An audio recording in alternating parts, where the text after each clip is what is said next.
اللہ نے انسان کو پیدا کیا تو دو چیزوں سے مرکب کیا، ایک ہے جسم، ایک ہے روح۔ جسم کو اللہ نے چار چیزوں سے پیدا کیا ہے، آگ، پانی، مٹی، ہوا۔ چار چیزوں سے اللہ نے جسم کو پیدا کیا۔ یہی وجہ ہے کہ جب انسان بیمار پڑتا ہے، جب انسان کو کوئی مرض لگ جاتا ہے، جب انسان کو کوئی تکلیف ہو جاتی ہے تو اس کا علاج انہی چار چیزوں سے ہوتا ہے۔ اب آپ کہو گے کہ جب انسان بیمار پڑتا ہے تو پھر اس کا پتہ کیسے چلتا ہے؟ تو سنو، جب بریانی اچھی نہیں لگتی تو جسم بیمار ہے، جب قورمہ اچھا نہیں لگتا تو جسم بیمار ہے، ارے جب چاول اچھا نہیں لگتا تو جسم بیمار ہے، جب روٹی اچھی نہیں لگتی تو جسم بیمار ہے، اور جب جسم بیمار ہوتا ہے تو اس کا پتہ چل جاتا ہے کہ اس کا علاج دوا سے ہوگا۔ اور حضرات، جسم کو اللہ نے چار چیزوں سے پیدا کیا ہے، آگ، پانی، مٹی، ہوا۔ اس لیے بڑے سے بڑے ڈاکٹر سے آپ پوچھ لیں، بڑے سے بڑے MBBS سے آپ پوچھ لیں، بڑے سے بڑے سرجن سے آپ پوچھ لیں، بڑے سے بڑے فزیشین سے آپ پوچھ لیں، کوئی بھی دوا ہو اس کے اندر ڈائریکٹ یا انڈائریکٹ، بلا واسطہ یا بال واسطہ، ان چار چیزوں میں سے کوئی نہ کوئی چیز ملی ہوئی ضرور ہوگی، تبھی انسان کا علاج ہو سکتا ہے۔ یا تو اس دوا میں پانی ملا ہوگا، یا تو اس دوا میں ہوا کی آمیزش ہوگی، یا تو اس دوا کے اندر مٹی کی آمیزش ہوگی، یا تو اس دوا کے اندر آگ کی آمیزش ہوگی۔ جب تک ان چاروں چیزوں میں سے کوئی نہ کوئی چیز ملے گی نہیں، انسان کا علاج نہیں ہو سکتا، انسان ٹھیک نہیں ہو سکتا۔ پتا چلا کہ جب جسم بیمار ہوتا ہے تو علاج دوا سے ہو جاتا ہے، اور جب روح بیمار ہوتی ہے تو پھر اس کا علاج کیسے ہوتا ہے؟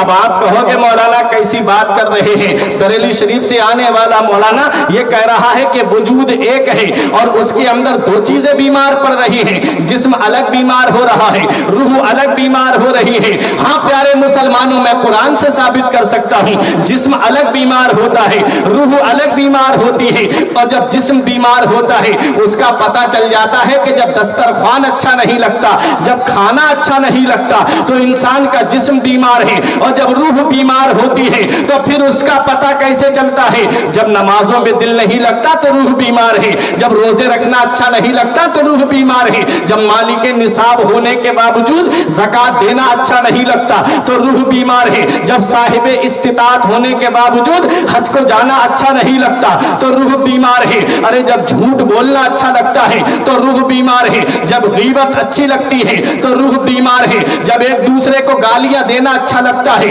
تو روح بیمار ہے، جب ایک دوسرے کو ستانا اچھا لگتا ہے تو روح بیمار ہے، جب ایک دوسرے کے اوپر ظلم و ستم اچھے لگتے ہیں تو روح بیمار ہے، ارے جب ایک دوسرے کی زمین پر ناجائز قبضہ کرنا اچھا لگتا ہے تو روح بیمار ہے، جب ایک دوسرے کو غلط مقدمات میں پھنسانا اچھا لگتا ہے تو روح بیمار ہے، ارے جب صداقت اچھی نہ لگے تو روح بیمار ہے، جب عدالت اچھی نہ لگے تو روح بیمار ہے، جب جذبہ سخاوت میں مزہ نہ آئے تو روح بیمار ہے، جب جذبہ شجاعت میں مزہ نہ آئے تو روح بیمار ہے، ارے جب انسان کو نیکیوں کے راستے پہ چلنے میں مزہ نہ آئے تو اس کی روح بیمار ہے، جب جسم بیمار ہوتا ہے تو علاج دوا سے ہوتا ہے، اور جب روح بیمار ہوتی ہے تو اس کا علاج کیسے ہوتا ہے؟ تو یہ بھی قرآن سے پوچھو، قرآن تو بتا، جب روح بیمار ہوگی تو علاج کیسے ہوگا؟ تو قرآن جواب دیتا ہے، 15ویں پارے میں رب نے ارشاد فرمایا، وَيَسْأَلُونَكَ عَنِ الرُّوحِ قُلِ الرُّوحُ مِنْ أَمْرِ رَبِّي، وہ آپ سے روح کے بارے میں پوچھتے ہیں۔ قرآن پیغام دیتا ہے، پہلے یہ پتہ لگا روح کا تعلق کس سے ہے، پہلے یہ پتہ لگا روح کا کنیکشن کس سے ہے، پہلے یہ پتہ لگا روح ریلیٹڈ کس سے ہے، پہلے یہ پتہ لگا روح کنیکٹڈ کس سے ہے۔ ہم نے کہا قرآن تو ہی بتا دے، تو قرآن جواب دیتا ہے، روح کا تعلق پروردگار عالم سے ہے، روح کا کنیکشن مولا سے ہے، روح ریلیٹڈ مولا سے ہے، روح کنیکٹڈ مولا سے ہے۔ ارے جب جسم بیمار ہوتا ہے تو علاج دوا سے ہوتا ہے، اور جب روح بیمار ہوتی ہے تو علاج ذکر خدا سے ہوتا ہے۔ نعرہ تکبیر، نعرہ تکبیر۔ نہ دولت سے، نہ دنیا سے، نہ گھر آباد کرنے سے، نہ دولت سے، نہ دنیا سے، نہ گھر آباد کرنے سے تسلی دل کو ملتی ہے خدا کو یاد کرنے سے۔ بات سمجھ میں آئی؟ نہ دولت سے، نہ دنیا سے، نہ گھر آباد کرنے سے تسلی دل کو ملتی ہے خدا کو یاد کرنے سے۔ तसल्ली दिल को मिलती है खुदा को याद करने से। हजरात मैंने दो बातें बताई हैं, बहुत गौर से सुनिएगा। दो बातें अभी बताई हैं मैंने। एक जिस्म को अल्लाह ने 4 चीजों से पैदा किया है, आग, पानी, मिट्टी, हवा। और रूह हुक्म रब का नाम है। रूह अल्लाह के हुक्म से एक शय है। रूह मरती मिटती नहीं है। मौत बदन को आती है, रूह को नहीं आती। इतना याद रखिएगा, मौत जिस्म को आती है, रूह को नहीं आती। रूह बदन से निकाल ली जाती है, और जब रूह बदन से निकाल ली जाती है उसके अलग अलग मकामात हैं। जैसे आमाल वैसी रूह की जगह। किसी की रूह आलम बरज़ख में रहती है, किसी की रूह आलम इल्लीयीन में रहती है, किसी की रूह पहले आसमान पे, किसी की रूह चाहे जमजम पे, किसी की रूह उसकी कब्र पे। जैसे आमाल वैसी रूह की जगह। रूह मरती मिटती नहीं है, रूह बदन से निकाल ली जाती है। मौत जिस्म को आती है, रूह को नहीं आती। हजरात अब बताना मकसद ये है कि रूह मरती मिटती नहीं है, रूह बदन से निकाल ली जाती है, और रूह का ताल्लुक बदन से रहता है। अल्लामा अब्दुल हक मुहद्दिस देहलवी मुहद्दिस अलल इतलाक इरशाद फरमाते हैं, रूह रा कुर्बो बहुत यकसा अस्त। रूह के लिए दूर और करीब एक सा कर दिया जाता है। अब बताना मकसद ये है कि जब आम इंसान की रूह जिंदा रहती है तो फिर मदीने वाले मुस्तफा की शान का आलम क्या होगा, मेरे नबी की शान का आलम क्या होगा। तू जिंदा है वल्लाह, तू जिंदा है वल्लाह, मेरी चश्मे आलम से छुप जाने वाले, मेरी चश्मे आलम से छुप जाने वाले। हजरात अब देखें, रूह का ताल्लुक बदन से रहता है। अब रूह में भी 2 बातें हैं, एक है रूह और एक है रूहानियत। एक है रूह और एक है रूहानियत। हजरात रूह महदूद दायरे में काम करती है। रूह का अपना एक महदूद दायरा होता है। रूह महदूद दायरे के अंदर अपना काम करती है। जैसे मिसाल के तौर पे मेरे हाथ में रूह का जलवा है, मेरी आंखों में रूह का जलवा है, मेरे कानों में रूह का जलवा है, मेरे हाथ में रूह का जलवा है, मेरे पैरों में रूह का जलवा है। हजरात आप मेरी तरफ तवज्जो दीजिए। हजरात मैं बहुत अहम बात आपके सामने बयान करने जा रहा हूँ। मेरे हाथों में रूह का जलवा है, मेरे कानों में रूह का जलवा है, मेरी आंखों में रूह का जलवा है। हजरात क्या ऐसा हो सकता है कि मैं यहां से कदम बढ़ाऊं और हावड़ा स्टेशन पे अपना कदम रख दूं? ऐसा नहीं हो सकता। क्या ऐसा हो सकता है कि मैं यहां से अपनी नजरें उठाऊं और देख लूं कि हाँ कलकत्ता में क्या हो रहा है? क्या ऐसा हो सकता है कि मैं यहां से अपना हाथ बढ़ाऊं और जहां जिस जगह में आरामगाह पे बैठा हुआ था वहां पर हाथ बढ़ा करके अपने सामान को उठा लूं? ऐसा नहीं हो सकता, क्योंकि रूह का एक महदूद दायरा होता है। रूह महदूद दायरे में काम करती है, रूह अपने एक महदूद दायरे में काम करती है। लेकिन अल्लाह जिन्हें रूहानियत अता फरमाता है उनकी शान अलग होती है। अल्लाह जिन्हें रूहानियत देता है उनका मकाम अलग होता है। वो माँ के शिकन में होते हैं तो लौहे महफूज पे चलने वाले कलम की आवाज को सुन लिया करते हैं। अल्लाह जिन्हें रूहानियत अता फरमाता है उनकी शान ये होती है, नजर तो इला बिलादिल्लाही जमा का खरदा लतिन अला हुक्म इत्तिसाली, कि मैं अल्लाह के तमाम शहरों को ऐसे देख रहा हूँ जैसे कोई अपनी हथेली पर राई के दाने को देख रहा हूँ। अल्लाह जिन्हें रूहानियत अता फरमाता है उनका नाम मिटता नहीं है। अल्लाह जिन्हें रूहानियत अता फरमाता है उनका नाम हमेशा बाकी रहता है। अल्लाह जिन्हें रूहानियत अता फरमाता है उनका नाम अंधेरे में नहीं रहता है। अल्लाह जिन्हें रूहानियत अता फरमाता है उनका नाम हमेशा बाकी रहता है। हजरात आओ अपने जहन को करीब करो। हजरात मेरे दादा दुनिया से चले गए, लाखों की प्रॉपर्टी छोड़ करके चले गए। आज मुझे उनकी कब्र का नामो निशान पता नहीं। कितने लोग यहाँ पर भाई ऐसे बैठे होंगे कि जिनके अजीजो अकरबा दुनिया से चले गए, लाखों की प्रॉपर्टी छोड़ करके गए, लेकिन आज उनको उनकी कब्र का नामो निशान पता नहीं होगा। लेकिन क्या वजह है कि हम भी दुनिया में आए हैं और अल्लाह के वली भी दुनिया में आए हैं। हम भी दुनिया में अपनी जिंदगी गुजार रहे हैं, वो भी दुनिया में आए थे। आज क्या हमारे ही पास बच्चे हैं? کیا ہمارے ہی پاس بیوی ہے؟ کیا غوث اعظم کے پاس بیوی نہیں تھی؟ کیا غوث اعظم کے پاس بچے نہیں تھے؟ کیا غریب نواز کے پاس بچے نہیں تھے؟ کیا غریب نواز کے پاس بیویاں نہیں تھی؟ کیا غوث لاہوری کے پاس بیویاں نہیں تھی؟ کیا ان کے پاس بچے نہیں تھے؟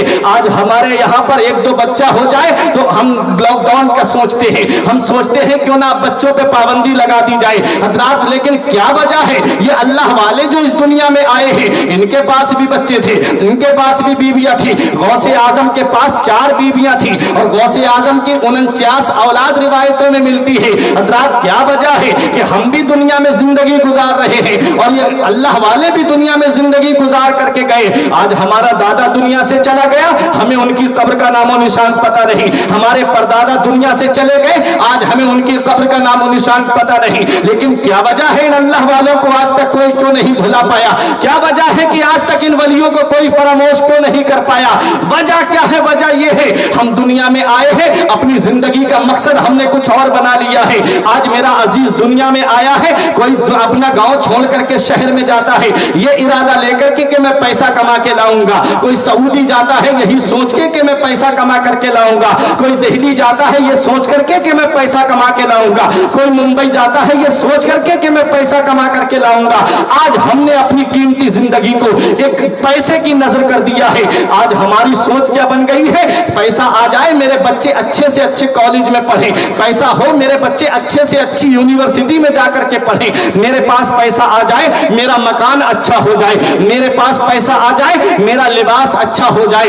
انسان نے اپنی قیمتی زندگی کو جب مکان کی نظر کر دیا، جب قیمتی زندگی کو ایک پیسے کی نظر کر دیا، جب اپنی قیمتی زندگی کو انسان نے اپنے لباس کی نظر کر دیا، مدینے والے مصطفیٰ فرماتے ہیں دعش عبد الدرہم دعش عبد الخمیسہ، نبی فرماتے تباہ ہو گیا کپڑے کا غلام، نبی فرماتے تباہ ہو گیا روپیے اور پیسے کا غلام۔ اللہ اکبر! جب قیمتی زندگی مکان کی نظر ہو جاتی ہے، جب قیمتی زندگی پیسے کی نظر ہو جاتی ہے، جب قیمتی زندگی جب لباس کی نظر ہو جاتی ہے، انسان نے اپنے رب کو بھلا دیا، انسان نے مسجد کا رخ نہیں کیا، نماز پڑھنے کے لیے انسان نہیں گیا، بس دولت کمانے میں لگ گیا، پیسہ آیا اس کے پاس لیکن سکون نہیں ملا۔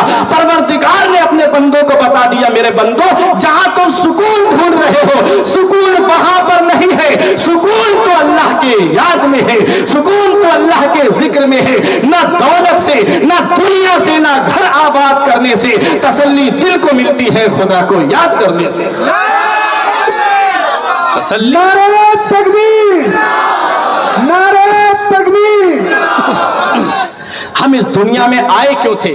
کبھی ہم نے غور کیا کہ ہمیں اللہ نے دنیا میں کس لیے بھیجا تھا؟ ہم اس دنیا میں کس لیے آئے؟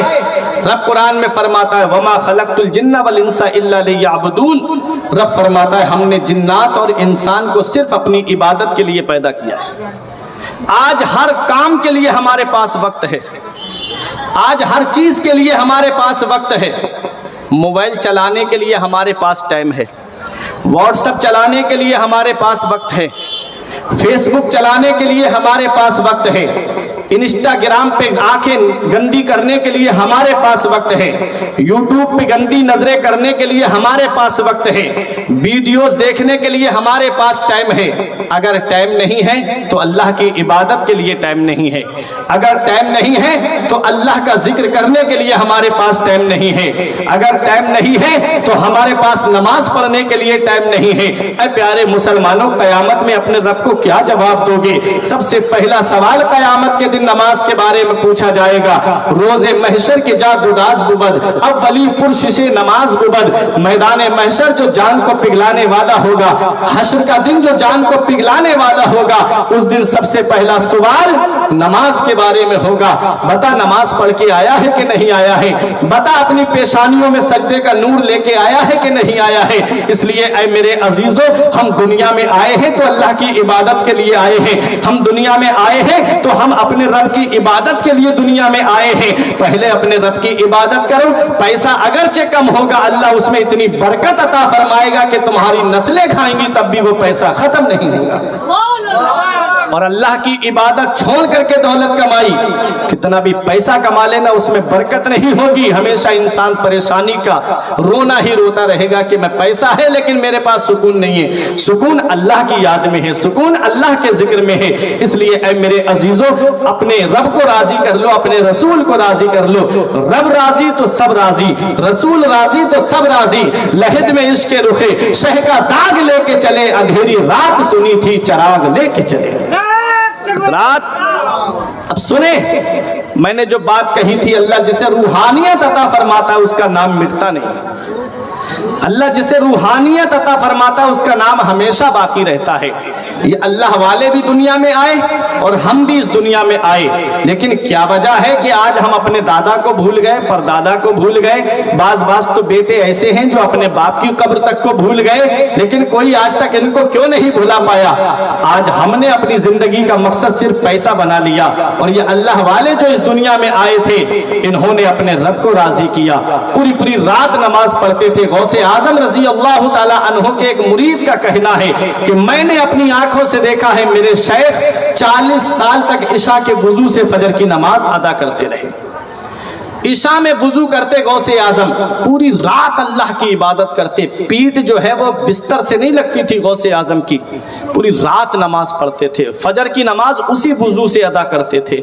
आज हम नरम नरम गद्दों पे सोते हैं, नरम नरम बिस्तर पे सोते हैं, लेकिन अल्लाह की इबादत नहीं करते, अपने रब को याद नहीं करते।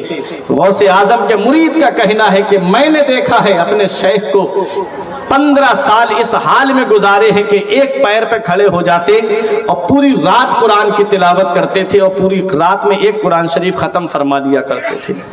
ये गौसे आजम की इबादत का आलम है कि पूरी पूरी रात अपने रब को याद कर रहे हैं, पूरी पूरी रात अपने रब की इबादत कर रहे हैं। और आज हमारे शब रोज कैसे गुजर रहे हैं? रात के 12 बजे तक, 1 बजे तक हम मोबाइल चलाते हैं और सुबह फजर के बाद तक सोते रहते हैं। दिन के 8 बजे 9 बजे सो के उठते हैं। याद है प्यारे मुसलमानों, फजर के वक्त अल्लाह ताला रोजी तकसीम फरमाता है। फजर के वक्त रोजी तकसीम होती है। एक दिन मेरे आका हजरत फातिमा के मकान पे तशरीफ लाए।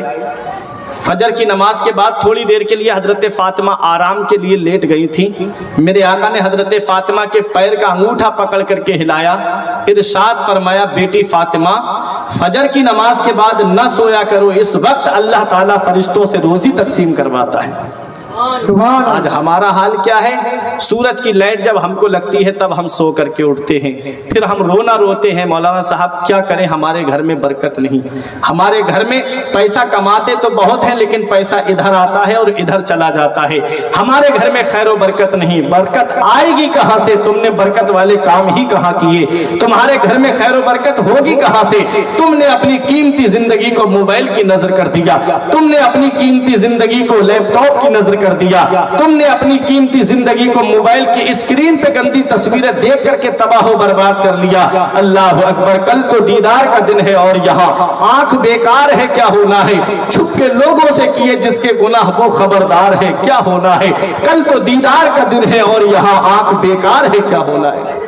अल्लाह अकबर, जरा सोचो तो सही, हमारी जिंदगी कैसे गुजर रही है, हमारी जिंदगी के शब रोज कैसे गुजर रहे हैं। आओ जरा देखें, मैं अल्लाह वालों की जिंदगी बता दूं कि उनकी जिंदगी कैसे गुजरी है, कितना फर्क है हमारी जिंदगी में और उनकी जिंदगी में। आओ प्यारे मुसलमानों, मौला अली शेर खुदा, जरा मोहब्बत से बोल दो सुभान अल्लाह। और मौला अली शेर खुदा, वो मौला अली जिन्हें परवरदाए रसूल कहा जाता है, वो मौला अली शेर खुदा जिन्हें खुलाफाए सलासा का खैर खा कहा जाता है, वो मौला अली शेर खुदा जिन्हें मदीने वाले मुस्तफा का दामाद कहा जाता है। हाँ हाँ, वो मौला अली शेर खुदा जो गज़वा बदर से लेकर के आखिरी गज़वात तक साथ में रहे, वो मौला अली शेर खुदा जिन्हें हजरत फातिमा ज़हरा रज़ी अल्लाह ताला अन्हा का शौहर कहा जाता है। हाँ हाँ, वही मौला अली शेर खुदा जिन्हें हसनैन करीमैन का वालिद कहा जाता है। हाँ हाँ, वही मौला अली शेर खुदा जिनकी शहादत मस्जिद में हुई है। कसेरा मयस्सर न शुद ई मकाम, किसी को दुनिया में ऐसा मकाम हासिल नहीं हुआ।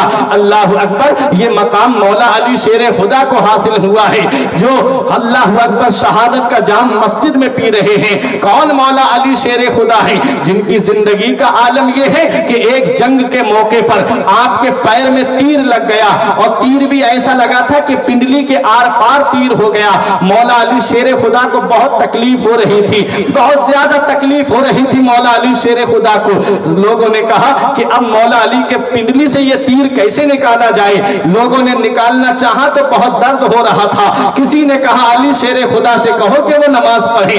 अली शेर खुदा जब नमाज पढ़ने के लिए खड़े होते हैं तो अली शेर खुदा के पैर से वो तीर बाहर निकाल लिया जाता है और अली शेर खुदा को पता भी नहीं चलता है।